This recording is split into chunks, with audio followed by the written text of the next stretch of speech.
Rolling. Welcome to Hi Felicia. Hi Felicia. Hi Felicia. So, update. I'm back from 2 trips to San Francisco, but Felicia is at a game day from like 10 in the morning to 3 in the afternoon in Plainview. Can you believe that, Kay? Yeah, I don't quite understand what a game day is. I think she's just like in the clubhouse, like playing all the things, the rummy cubes, the mahjong. I spoke to her. She sounded like it sounded like she was like in Vegas. Like heard a lot of background noise. So Felicia, I hope you're enjoying your day with your friends in the Plainview. Casey, thank you for joining me. I think there's a lot to discuss because we didn't do a pod last week. So we don't really need to talk about our personal lives. We could just get into it. I don't have anything that interesting about myself. I mean, for me, I had a great fucking week. I saw Mumford & Sons at the Greek Theater in Berkeley, California, and then I saw Dave Matthews in New York at Jones Beach, and this was definitely a highlight for me for this month of crazy June. And I got to tell you, Mumford & Sons blew me away, and I really want to see them now at Forest Hills. And Dave is just a wrap of nostalgia for me. And yeah, he brought up some immigration points in politics, but didn't drop the P word, which is Palestine, which I know, everyone's like, how do you still support Dave?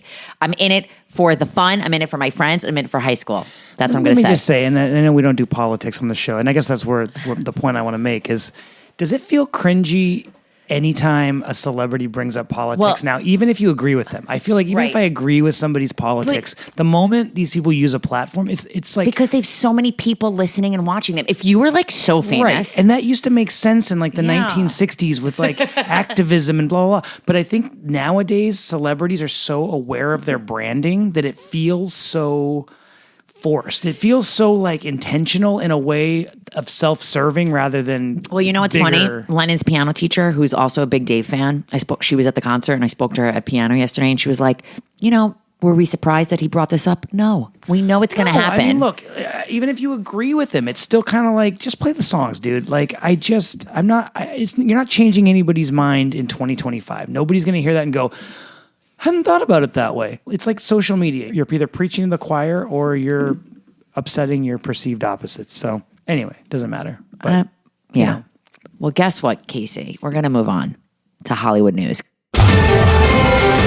While you were working this morning, something big dropped. Are you ready for it? I'm very excited to reveal this. Traitors season 4 cast. Really? Can you guess one person in it? Probably not. I don't know how I feel about this. Are you ready? Yes. Donna Kelsey. Really? I'm so tired of the Kelseys. But like, if I was one of those boys, rich football player, I'd be like, Mom, you don't got to do this. We're rich. We don't need you to be on TV. Why is she doing this? My favorite announcement for this cast: Michael Rappaport. Okay. In fucking let's go. Any Big Brother people? Yes, always. I mean, we've got Dorinda from Housewives because. Wait, wasn't she on it? She was in last season, She right? was, so it's not it's like the typical Survivor, Big Brother. Oh, guess who from Big Brother? Who? Oh my God, I'm very excited.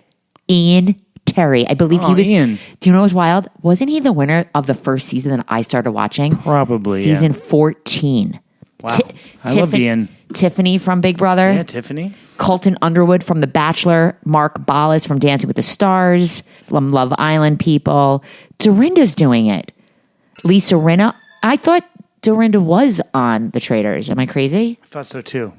I don't know. All those housewives look alike. Yeah. So they all look like plastic cats. Caroline Stanberry, who was in Ladies of London and The Housewives of Dubai. Johnny Weir, who he's everywhere. John Weir. You know, it's funny. I worked with him on the Rachel Zoe show, which was other really big news, which we didn't discuss last week. It seems like my production background is coming back in full force between Rachel. Past is coming back to haunt you. Between Rachel Zoe and The Cathouse. So for context, I worked on the Rachel Zoe project, actually, Casey, when I was dating you. Right. Do you remember that? That was when we first started dating. We first met, and I said to you, we went on maybe one date, and I was like, I have to go to Milan. I was going to Milan for Fashion Week with Rachel Zoe.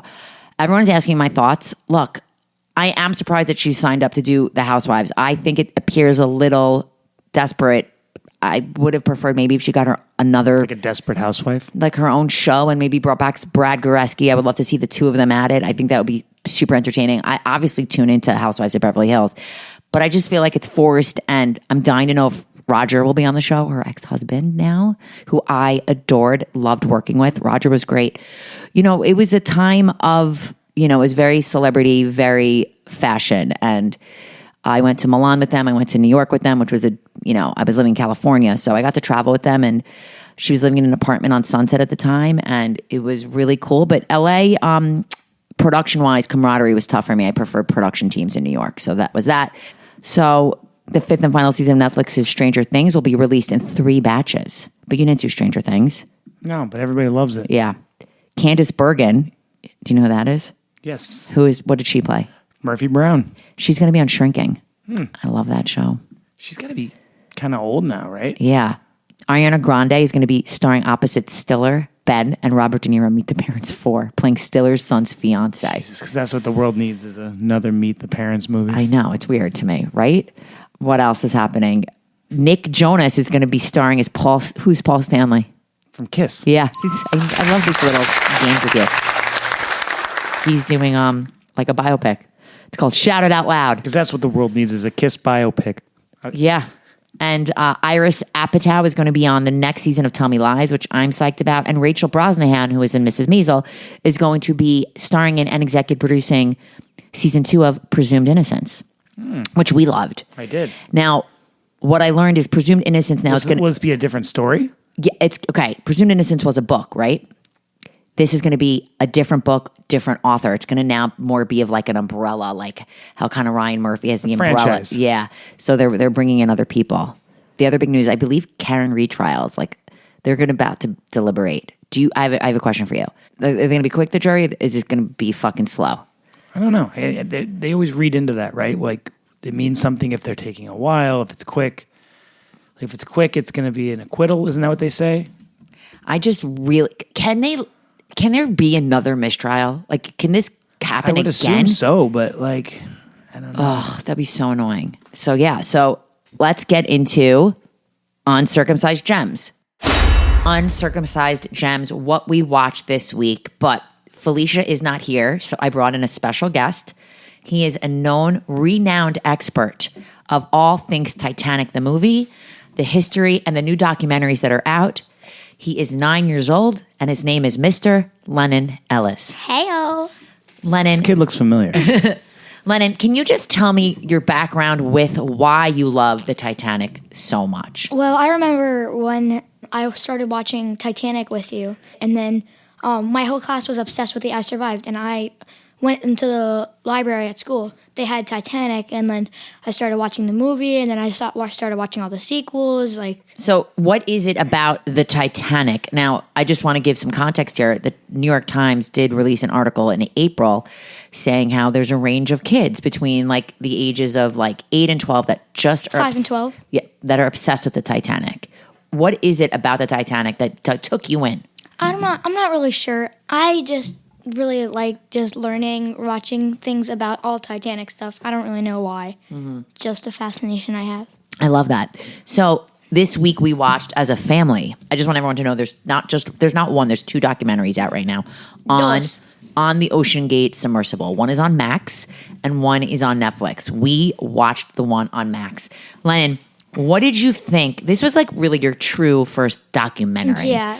What did you think of seeing real people talk about what went down? Because I know you know what happened. Yeah, it was very interesting to learn about. Like some people like think it was Stockton's fault, or like. Well, what do you think? I think it was his fault because after Dive 80, when they were resurfacing after seeing the wreck, they heard a loud bang, and after Dive 80, everyone told Stockton that they should stop doing this, but he disagreed, and on Dive 86, well, womp womp. Do you think it was like just the money and the power, and he was just like overconfident and like really thought that he was going to make it happen? Yeah, I do. I also think that it takes that sort of crazy confidence for progress sometimes, right? Yeah. So like, the first person to fly an airplane, like you have to, have confidence. keep pushing the line of what's possible. And sometimes it takes people, I'm not justifying this particular guy, I'm just saying in general, like I'm not saying this guy went about it the right way, but you need crazy people to push the I agree line with that of innovation. But every single dive they did, there was an issue. So maybe they Not should. every single Not song. everyone. Okay. Even after dive 80 that he was talking about, they did 86 dives with this particular Yeah, the 86. vessel, and they actually made it down to the Titanic several times. They were able to explore but maybe the 3 Titanic. times out of all. I just don't think it was ready for maybe like, I don't know, a high school kid to be on it. I agree. And do you remember the cost of it, Lennon? How much did it cost for them to go on? Trying to remember. It was not cheap. $250,000 per person. Okay. Now, Lennon, you told me many times that you. Well, no, the interesting part was if you went on an unsuccessful dive, not meaning that you die from it. I mean, if you don't get to see the wreck, you don't have to pay for another one. You automatically get another Until you chance. see the Titanic. It was like you were guaranteed to see the Titanic. But it was really cool how they showed real clip of people in successful dives showing us the wreck. That was really cool. And it's what's wild is he didn't go on all those 86. Stockton, he didn't obviously know this was the one that was going to go down. Lennon, I know you've voiced to me that you want to go on a submersible.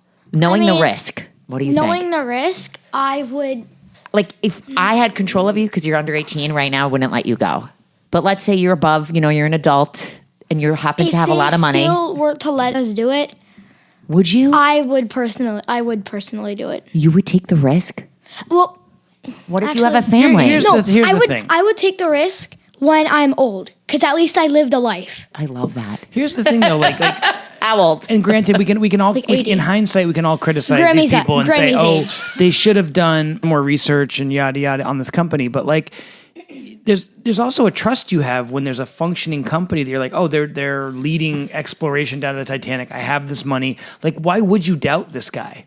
You know what I mean? Like, if you were just a consumer, if you were just a random person. What, Lennon? You could say what? Okay, so you want to talk about the next Titanic movie. So first of all, I just want to say this.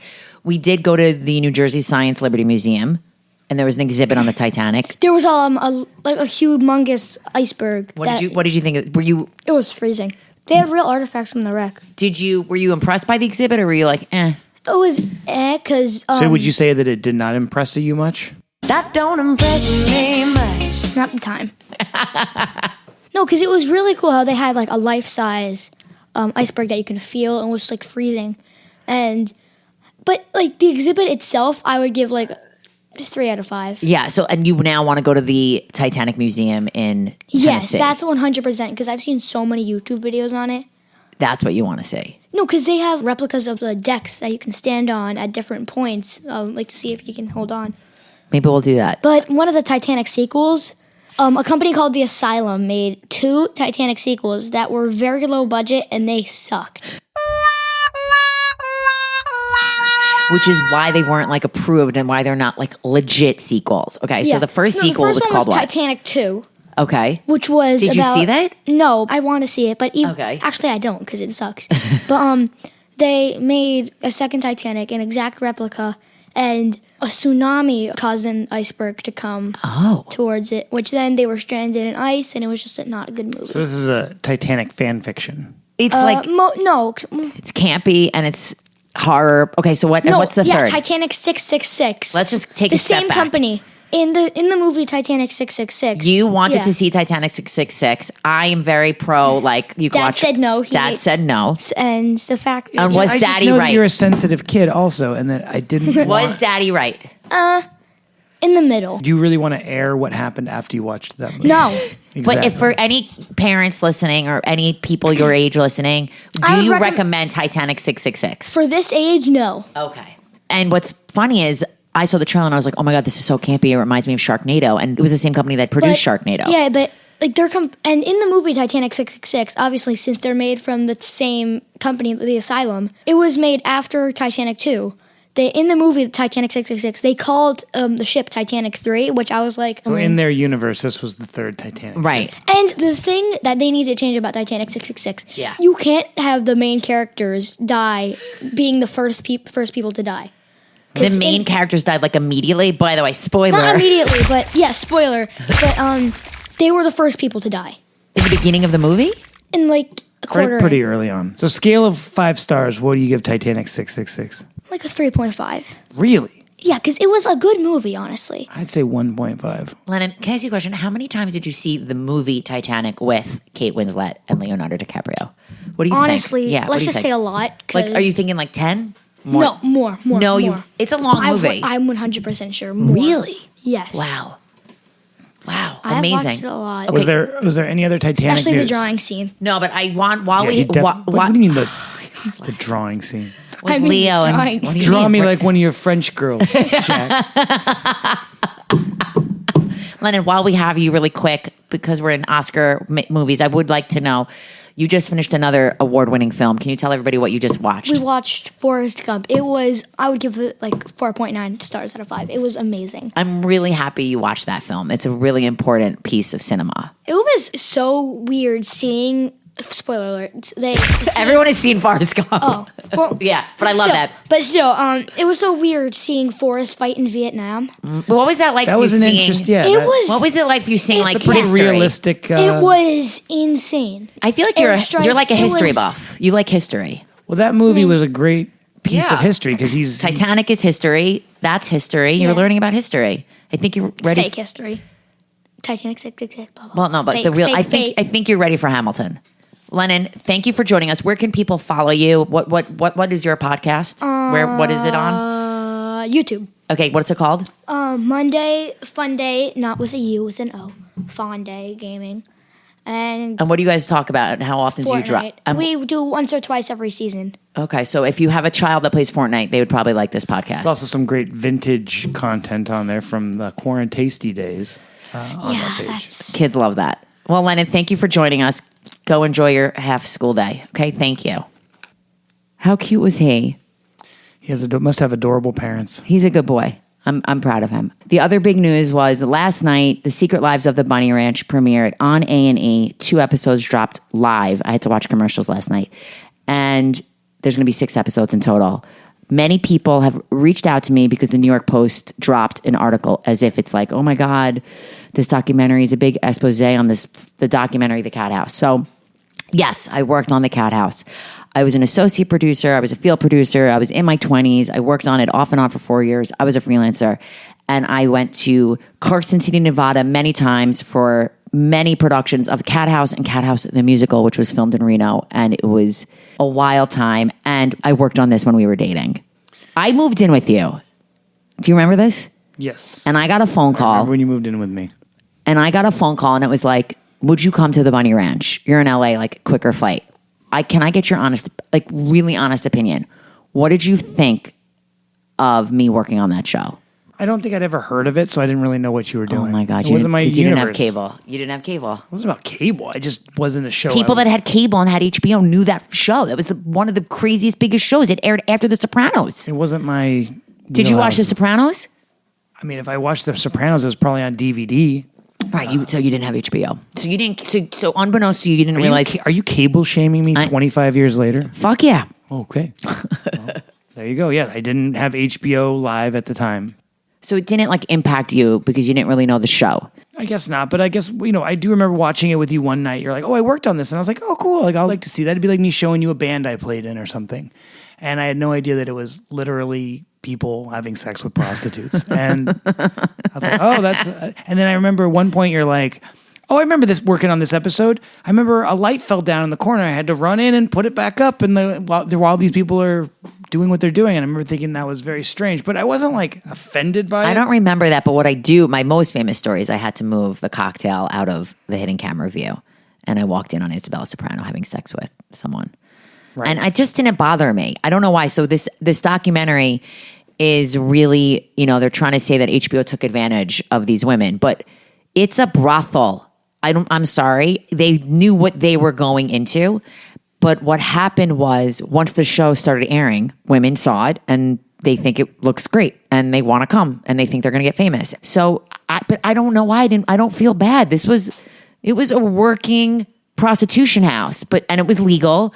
And these women, if they needed, I think the bigger things that were more problematic were less about the HBO side of it, and it seems like this guy was just a real piece of shit. So, right. I think and this isn't to sound edgy or whatever, but I think we're culturally now we're trying to empower women as sex workers and yada yada yada. But I think more often than not there is some shady darkness behind that. 100%, and that Like there's always going to be. we didn't cover that. What's this guy's name? Casey, Dennis Hoff. So I think behind a lot of these operations, yes, people think of this as like a thing of feminism, of like sex workers, they're empowered, they're like, whatever. But there's always a Dennis Hoff behind these women. There's always like some shady dude. But it wasn't shady. He was on the show. Like he's shady. Yeah, That's but like, all, the whole documentary is about this guy being a dirtbag right. and being very. He was a salesman. He never asked to have sex with me. I just want you to know that. Oh, okay. I did go to his office once. He would always be excited to show me like, oh look, I'm on CNN, or like he would always try to promote and publicize his business to me as if I had some power that I could give him another spinoff or something. But the bottom line is, in this documentary, they interviewed many working girls, okay? And only 2 of them, Air Force Amy and Shelley, were actually on the Cathouse. Another woman wasn't on the Cathouse. He owned like 4 or 5 brothels in the neighborhood. We used to call them like the redheaded stepchildren. Like a lot of these women weren't at the Bunny Ranch while we were filming. So what went on when cameras weren't there, I can't speak to. Sure, he expected to have sex with everybody that walked in there maybe. But also I want everyone to know we did not film at night. We were only there during the day because Dennis did not want us to impact his business. And if there were cameras in there when they were during their busy hours, men would literally walk in and turn around. So during the day, I would approach a lot of the customers, the Johns so-called, and I would say to them, day crowd at a brothel's got to be disgusting. Yeah, and I would say to them, oh, would you be on camera? Are you okay? And some of them would go, oh yeah, I don't care. Because guess what? They didn't have to pay for the sex. HBO covered it. But on a lot of them, one guy, I don't have cable. I don't know what this is. I'm a virgin. They didn't care. Or some men would say to me, fuck no, I don't want to be on camera. Okay. So look, I'm going to watch the rest of the episodes. It felt like the first episode was really about the HBO show. And now I feel like it's venturing into more of like what happened with Dennis. And now one of the episodes is about a murder of one of the prostitutes who was not on the show. They're making it sound like she was on the show. I don't think she was. Well, do you think this story is big? The bigger part of the story is about him and not so much the HBO side? Yes, but I'm saying I think the media is taking like New York Post, they're making it to be about HBO. But it's not about HBO. It's about Dennis. Well, that's how people know Dennis is through HBO. So that's why it's going to... And like the next one of the episodes is going to be all about Lamar Odom, who overdosed there and almost died. We weren't filming there. I know exactly where he did that. Like I know what happened. I followed that very closely. So yeah, I'll tune in. But if anyone has any other questions, they want to slide into my DMs and ask me more about it. Look, it was an exciting time. I was very young. I met amazing, amazing people I'm still friends with. I was live texting them all night. I was asked to be in this documentary along with the other people. They reached out to all of us. They took names off the credits, off IMDb. They were filming in Canada. They did not pay anybody. They covered just hotels and flights. And I didn't want to go on that show. And I had no desire to speak about it. Like even people that were framed as the victim were angry with how they were portrayed in the documentary. Well, Air Force Amy came out with like an expose on like a Nevada newspaper and was expose like not an expose. Yeah, basically, she was like, "Oh my God, this documentary is all about how like HBO glamorized and it took advantage of us, but this is what the documentary did." So kudos to Air Force Amy for coming out and doing that. Also, she must have had a ghostwriter because I read the whole article and she sounded real smart. She was like, they made me look like they did her makeup and they made her look more like probably like a more hoary than she is right now. But I thought Air Force Amy looked good because I never knew her age. She always kind of was secretive about it. I've got crazy stories. It was wild times. And I got to say, the fact that you can't find late night programming, the fact that we can't find Real Sex, Cathouse, Taxi Cab Confessions. I mean, you didn't have HBO, but I grew up with HBO and like, I learned a lot on those shows. And I used to watch and that's what they said. 11-year-old girls, 12-year-old girls are watching this. They think it's glamorous. They want to come. I don't think I was watching shows that young, but I remember watching Real Sex in my bedroom when I was like in high school, maybe middle school. I just wish they would put this on a platform. I think it would do very well. And I know why they're not doing it because of YouPorn. They don't feel like they need to do it, but I think it's bigger than that. There's a reason why they can't show these shows anymore. Well, could you imagine some of these people that maybe did this show in their 20s, like maybe a guy that, or somebody that was on one of these shows. These guys are now in their 40s or 50s. They have children and blah, That's blah, just blah. like what happened with the Girls Gone Wild. They were like, oh, we didn't know, but now they're middle-aged people. Right. But these girls were working. Every one of these prostitutes became a prostitute for a reason. They were abused. They need money. Like I never judged these women. They were putting food on the table. They were making money. Like I think this documentary makes it seem like, oh, they didn't really make money with all the fees. They were living it was like a sorority house. I always tell people, Eat was like a sorority house. They all had bedrooms. They ate together. There was a chef. It wasn't like the nicest sorority house, but it was nicer than working on the streets, you know? Yeah, I don't know. It's all pretty problematic and on many levels, but you know, God bless. What did you watch? What else did you watch while I've been away? Did you watch anything? I literally watched nothing, which I don't know. Well, on the plane, I watched the Call Me Daddy, Alex Cooper on Hulu, 2 episodes called Call Me Alex. Now, I listened to Call Me Daddy a few times, but I didn't really know her background. I recommend this. I was totally into it. It was only 2 episodes. I didn't realize her background. I didn't realize how hard she worked. I feel like she's totally changing with the times and shifting her presence. And she was all about like the sex positive, you know, pro-feminism, which is funny on the heels of The Cathouse. And the whole story with Barstool. And now she's shifting. Now she's becoming more political. I'm a fan as she gets older. I like this. So I recommend this. Next Gen on Bravo is pretty bad, but this is a great background if you want to be in the know of housewives' children. I think Brooks is the star of the show, and I think Teresa Giudice's daughter Gia is so out of place. Why is she doing this show? But I guess they all need money. They all need money. You know what I did watch? I never told you because I watched it on one of my 4 Big plane confession. rides. I watched it on one of my 4 plane rides. I watched the Brett Favre story, Untold. Oh, what the hell is Brett Favre doing here? It was good. I forgot he played. Something about by the way, quote. I forgot he played for the Jets. Like it's similar to Rodgers. Yeah, it was like they have like similar stories. trajectories. Yeah, I love. But I think Favre went to the Vikings next, whereas like I think Rodgers just signed with the Steelers. and they were both Packers.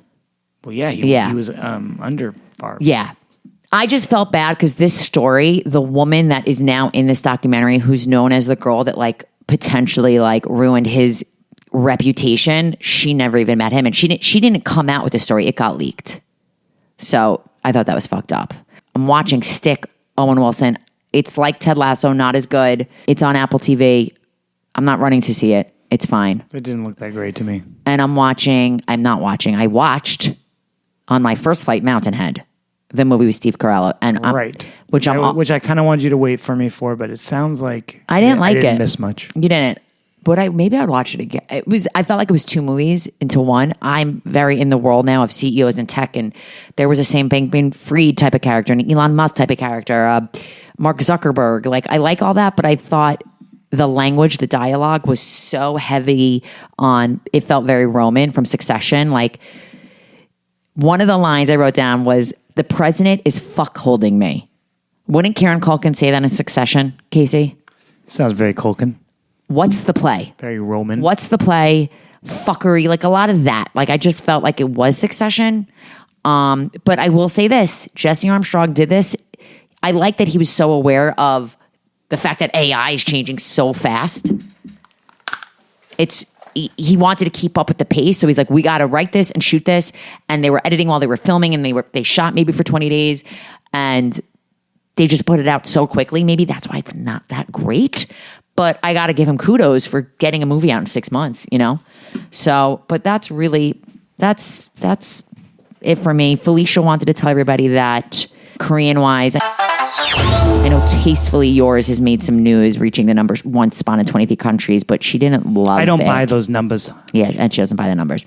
So let's just talk about what's coming up, Casey, by Felicia. Bye, Felicia. By Marni. We got Echo Valley this weekend on Apple with Julianne Moore and Sweeney. Julianne Moore's really having a moment. But the big drop is The Bear. The Bear. And Casey, I'll be doing that without you since you never finished season 2. I can't get through the Christmas episode. Which is fucking insane to me. 7 fishes. I know. I've started it. I'll watch that again with you. It's a little too anxious for me. And then we've got another season of America's Sweethearts, the Dallas Cowboy Cheerleaders. But that being said about The Bear, we're planning this trip to the Midwest, London and I, for the gap between camp and school. We're going to be doing Milwaukee, and we're going to do a night in Chicago. And I think we're going to try to hit up that restaurant that was inspired by The Bear, the beef. I hope you do that. Please. And Bring you a sandwich post it. to go. I love that. What else are you watching this week? I'm packing a trunk. I got so much to do. I got to go, actually. I've got people texting me. All right, guys. Thanks, guys. Share, like, and love. My Felicia, bye, Felicia.